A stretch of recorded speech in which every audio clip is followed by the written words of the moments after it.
जय हिंद स्टूडेंट्स, मैं ASK sir आप सभी का स्वागत करता हूं ASK sir study official YouTube channel पर। तो इस वीडियो में मैं आपको बताने वाला हूं जो अपनी इकाई फर्स्ट है स्थिर वैद्युत की, तो उसकी शुरुआत करने वाला हूं। और इसमें जो पहला चैप्टर अपना रहेगा वैद्युत आवेश एवं वैद्युत क्षेत्र, जो कि क्लास 12 फिजिक्स है। और इसमें इसको डिटेल वाइज पहले इसकी थ्योरी कंप्लीट करेंगे, जैसा कि मैंने पिछला वीडियो डाला था, स्ट्रेटजी बताई थी आपको किस प्रकार आपका कोर्स कंप्लीट कराया जाएगा। तो उसमें सबसे पहले वैद्युत आवेश के बारे में पढ़ेंगे कि वैद्युत आवेश क्या है, इसकी क्या परिभाषा है, इसके क्या प्रकार रहते हैं, इसकी प्रकृति वगैरह, और इसके मूलभूत गुण भी विशेषताएं हैं वगैरह, इनकी चर्चा की जाएगी। तो वीडियो को स्टार्ट करने से पहले मैं आपको बता दूं, अगर आपने हमारे channel ASK sir study official को सब्सक्राइब नहीं किया है तो सब्सक्राइब कर लें, और इसकी PDF के लिए Telegram channel ASK sir official उसको ज्वाइन कर लें, जिसकी लिंक मैं डिस्क्रिप्शन में दे दूंगा, वहां से आप ज्वाइन कर सकते हैं। तो चलिए देरी ना करते हुए वीडियो को स्टार्ट करते हैं। तो सबसे पहले इसमें चर्चा की जाएगी वैद्युत आवेश के बारे में कि वैद्युत आवेश क्या है। तो इसकी परिभाषा जो है कि वैद्युत आवेश द्रव्य का वह गुण है, वैद्युत आवेश द्रव्य का वह गुण है जिसके कारण वह वैद्युत तथा चुंबकीय प्रभाव उत्पन्न करता है, जिसके कारण वह वैद्युत तथा चुंबकीय प्रभाव उत्पन्न करता है और उनका अनुभव कराता है। अनुभव कौन कराता है? वैद्युत आवेश का अनुभव कराता है। तो ये परिभाषा रहेगी वैद्युत आवेश की, ठीक है। अब इसके बाद में बात करते हैं वैद्युत आवेश के प्रकार।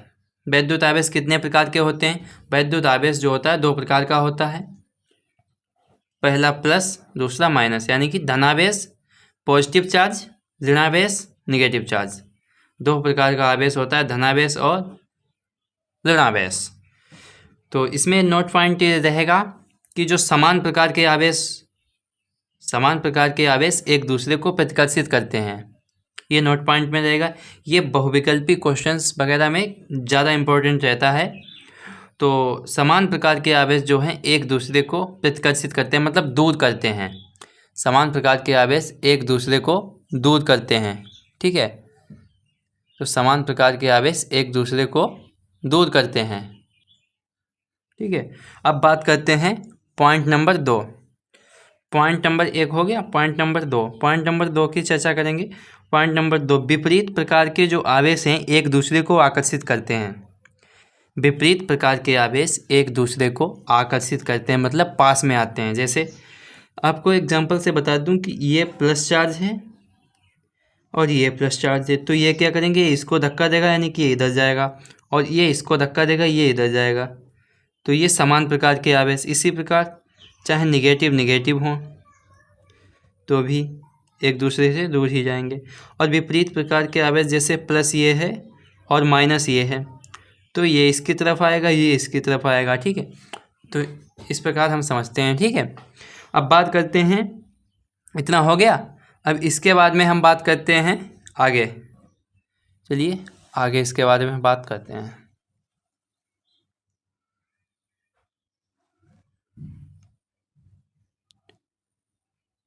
ठीक है। अब बात करते हैं आवेशन की विधियाँ। क्या कर है? आवेशन की विधियाँ, यानी कि मेथड ऑफ चार्जिंग, ठीक है। आवेशन की मुख्य 3 विधियाँ हैं। आप 3 विधियों से आवेशित किया जा सकता है, ठीक है, मुख्यतः। तो इसमें पहला नंबर रहेगा घर्षण। क्या रहेगा? घर्षण। घर्षण द्वारा जैसे दो वस्तुओं को आपस में रगड़ना, जैसे ये 2 वस्तुएं हैं, इनको आपस में रगड़ने के बाद इसमें घर्षण जो है आवेश उत्पन्न हो जाएगा, ये इलेक्ट्रॉन इसमें बहने लगेंगे, ठीक है।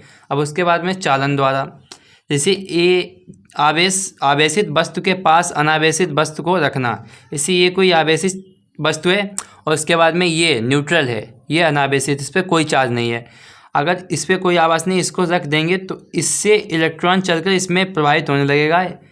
तो इसका मतलब ये है कि ये भी, इस पर भी कोई ना कोई चार्ज आ जाएगा, ठीक है। अब उसके बाद में बात करते हैं नंबर 3। नंबर 3 पे आता है प्रेरण द्वारा, बाय इंडक्शन। प्रेरण द्वारा आवेशित वस्तु के प्रेरण से किसी दूसरी वस्तु में आवेश का चलना। जैसे ये वस्तु है, इसके द्वारा इसमें आवेश चालन द्वारा जा रहा है, ठीक है, इसके कारण इसमें आवेश आ रहा है। अब इसकी प्रेरणा से इसमें भी आवेश उत्पन्न हो जाएगा। तो ये तो हो गया आवेशित वस्तु, ये अनावेशित वस्तु, इससे इसमें आवेश विपरीत प्रकार का आवेश उत्पन्न होगा। अब उसके बाद में जब अब इसके पास ये वाली वस्तु रखी है, तो तीसरे नंबर वाली वस्तु भी इसके कारण आवेश उत्पन्न करेगी, ठीक है। तो ये तो हो गई 3 आवेशन की मुख्य विधियां। अब उसके बाद में बात करते हैं आवेश के मूलभूत गुण, जो उनके आवेश के मूलभूत गुण हैं उसके बाद में चर्चा करते हैं, ठीक है। तो सबसे पहला रहेगा आकर्षण एवं प्रतिकर्षण। आकर्षण एवं प्रतिकर्षण। जैसे आकर्षण, जैसे वही बात जो मैंने आपको ऊपर बताया भी, जो अपने समान प्रकार के आवेश रहेंगे वो एक दूसरे को प्रतिकर्षित करेंगे, ठीक है। समान प्रकार के आवेश एक दूसरे को प्रतिकर्षित करेंगे, और जो विपरीत प्रकार के आवेश रहेंगे वो एक दूसरे को आकर्षित करेंगे। ये हो गया प्रतिकर्षण, ठीक है, और ये हो गया आकर्षण,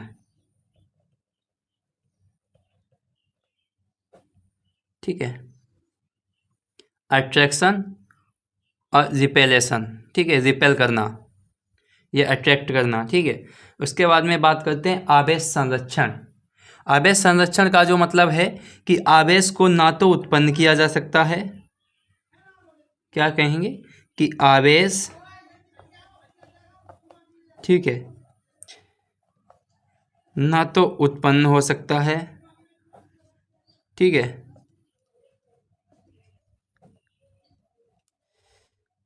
और ना ही नष्ट किया जा सकता है,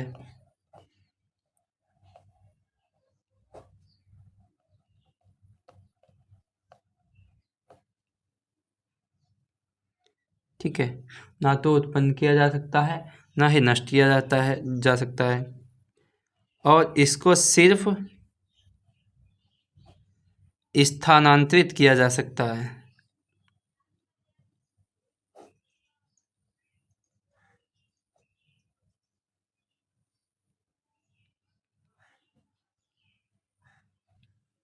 ठीक है। ये तो आवेश का संरक्षण हो गया। इसको ना तो उत्पन्न किया जा सकता है और ना ही नष्ट किया जा सकता है, सिर्फ स्थानांतरित ही किया जा सकता है, ठीक है। अब बात करते हैं वेग का प्रभाव। जो आवेश होता है वो वेग पर निर्भर नहीं करता। आवेश वेग पर निर्भर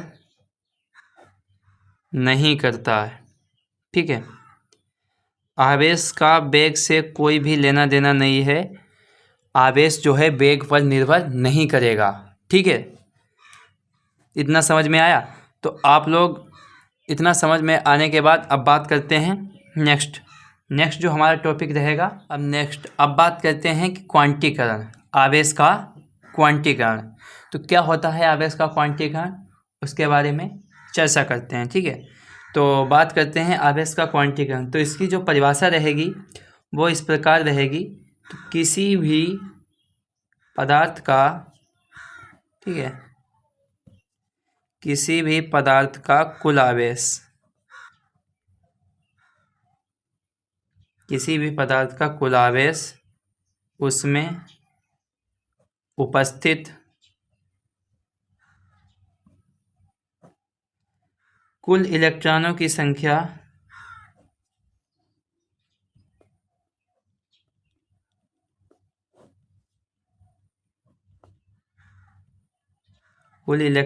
संख्या तथा प्रत्येक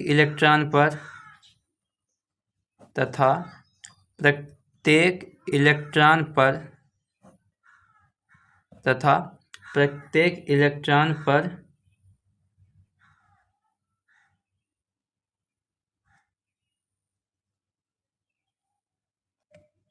आवेश के गुणनफल के बराबर होता है। ठीक है, ये तो हो गई परिभाषा।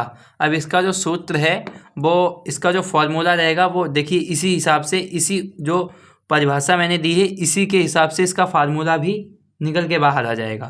ठीक है, तो क्या करते हैं, किसी भी पदार्थ का कुल आवेश, तो कुल आवेश को क्या क्यू से प्रदर्शित करते हैं। उसके बाद में कुल आवेश जो है उसमें इलेक्ट्रॉनों की संख्या एन से प्रदर्शित कर देंगे।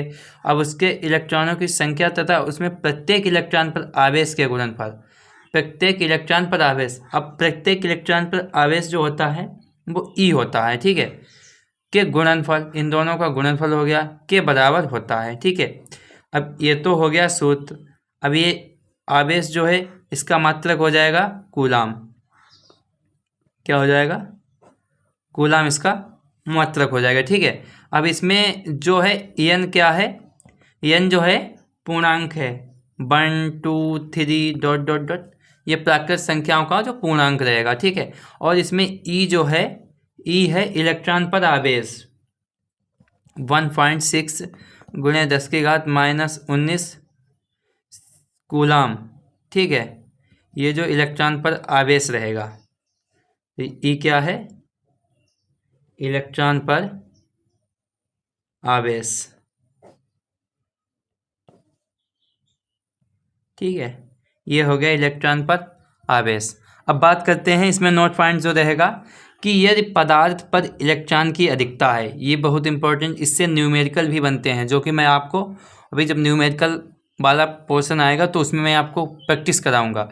तो यदि पदार्थ पर इलेक्ट्रॉन की अधिकता है, यदि पदार्थ पर इलेक्ट्रॉन की अधिकता है तो उस पर ऋणावेश होगा, तो उस पर नेगेटिव चार्ज आ जाएगा। ठीक है, नेगेटिव चार्ज आ जाएगा यदि इलेक्ट्रॉन की अधिकता है, किसी भी पदार्थ पर यदि इलेक्ट्रॉन की अधिकता है तो उस पर ऋणावेश हो जाएगा। अब उसके बाद में बात करें नंबर 2 पॉइंट जो रहेगा इसमें, कि यदि पदार्थ पर इलेक्ट्रॉन की कमी है, यदि किसी भी पदार्थ पर इलेक्ट्रॉनों की कमी आती है तो उस पर जो होगा धनावेश होगा, पॉजिटिव चार्ज हो जाएगा।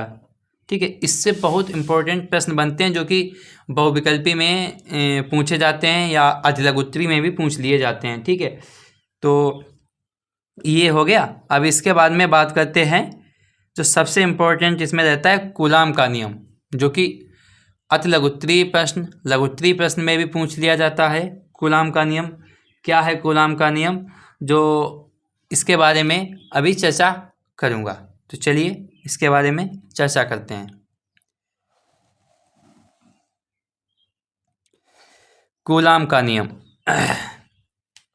कूलाम का नियम सन 1785 में फ्रांसीसी वैज्ञानिक थे कूलाम, जिन्होंने ये नियम दिया था, उनके नाम पर ही नाम रखा गया है।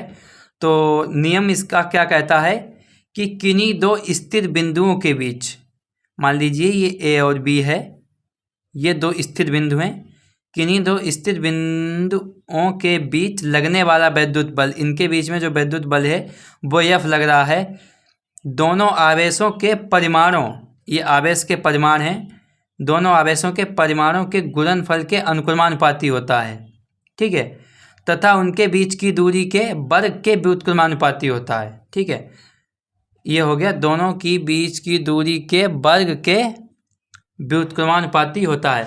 अब इससे इसका नियम जो है, अभी ये जो बीच की दूरी है तो इससे जो इसका वो बनेगा, तो उसके बारे में किस प्रकार इसको डेरिवेशन इसका किया जाएगा।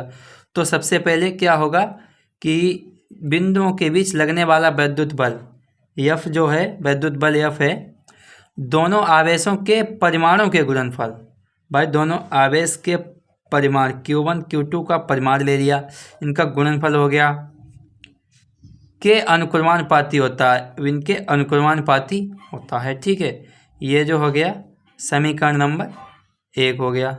ठीक है, F directly proportional to Q1 Q2। ठीक है, इतना हो गया, समीकरण नंबर 1 हो गया। उसके बाद में बात करते हैं उनकी बीच की दूरी के व्युत्क्रमानुपाती होता है। अब इनके बीच की जो दूरी होगी, यही बल जो होगा इनके बीच की दूरी के व्युत्क्रमानुपाती, यानी कि 1/r वर्ग ठीक है, ये इस तरह से होगा, ये समीकरण नंबर 2 हो जाएगा। ठीक है, अब बात करते हैं अगर इनको दो जोड़ देंगे समीकरण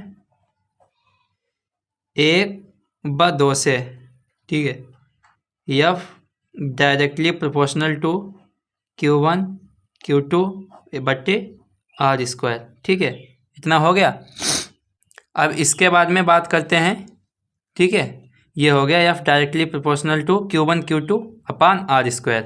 ठीक है, अब यहाँ से ये जो Q1 Q2 रहे, अब इसको जब इसका ये साइन हटाएंगे, ये समानुपाती का जब निशान हटाएंगे तो स्थिरांक आएगा। क्या आएगा? स्थिरांक आ जाएगा। एफ बराबर के स्थिरांक आ जाएगा Q1 Q2 बटा R²। ठीक है, ये हो जाएगा सूत्र। ये जो हो जाएगा, इसका जो सूत्र हो जाएगा कूलाम के नियम का, और ये जो बल है तो इसका न्यूटन में हो जाएगा। ठीक है, अब इसमें जो स्थिरांक के है, ये के क्या है? देखो, वैसे के नियतांक है। ठीक है, ये जो के है ये डिपेंड करता है दोनों आवेशों के बीच माध्यम और उनकी मात्रक पद्धति पर निर्भर करता है ये के। ठीक है, ये निर्वात के लिए के बराबर 1 होता है। निर्वात में के बराबर 1 मान लिया जाता है।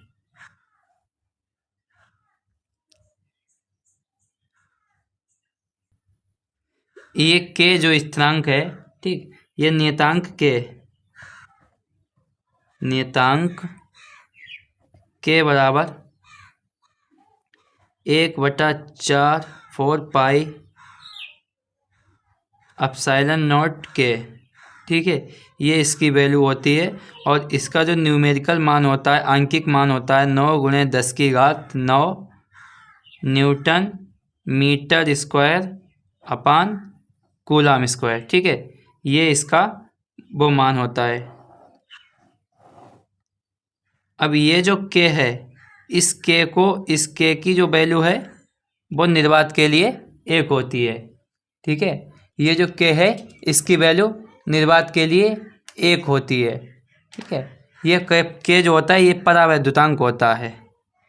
ये वाला के परावैद्युतांक होता है, निर्वात के लिए इसकी वैल्यू 1 होती है। ठीक है, और धातु जो मेटल होती है, धातु के लिए इसकी वैल्यू, धातु के लिए के बराबर इनफाइनाइट अनंत रखी जाती है। और इसके बाद में जो आता है अन्य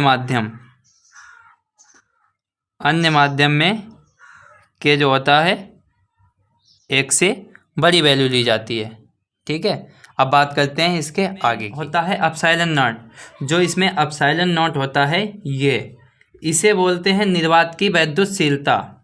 ये जो होता है निर्वात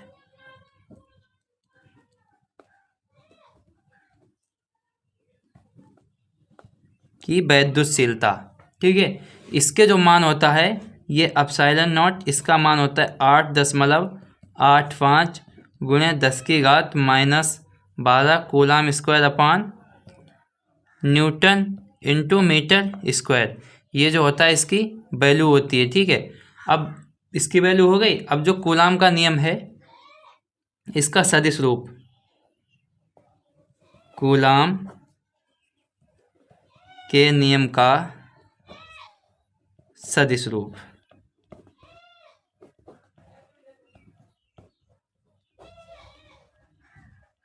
इसका जो सदिश रूप होगा वो होगा F12 बराबर, जो वेक्टर में होगा 1/4 4 पाई एप्सिलॉन नॉट के, और जो Q1 Q2 बटा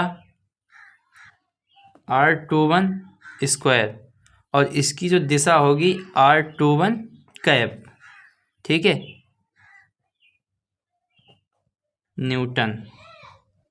ठीक है, इतना बल हो जाएगा। ठीक है, अब बात करते हैं इसका आगे का जो, या फिर इसे और एक तरीके से लिख सकते हैं। ठीक है, वो तरीका रहेगा F वेक्टर बराबर 1/4 पाई एप्सिलॉन नॉट के गुणा Q1 Q2 बटे R³ टू R वेक्टर। ये भी इसका सदिश रूप हो जाएगा, न्यूटन। ठीक है,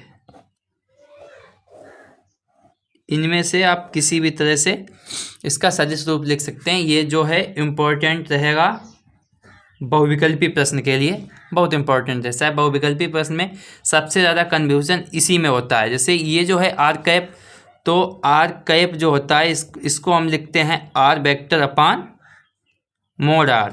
अब मोड R को R लिख सकते हैं, तो इस प्रकार जब ये R² होगा, इसको इस तरह से लिखा जाएगा R वेक्टर, और ये इसका जो ये वाला R है इसमें गुणा हो जाएगा, तो ये बन जाएगा R³। ठीक है, तो इतना हो गया, ये जो है सदिश रूप हो गया।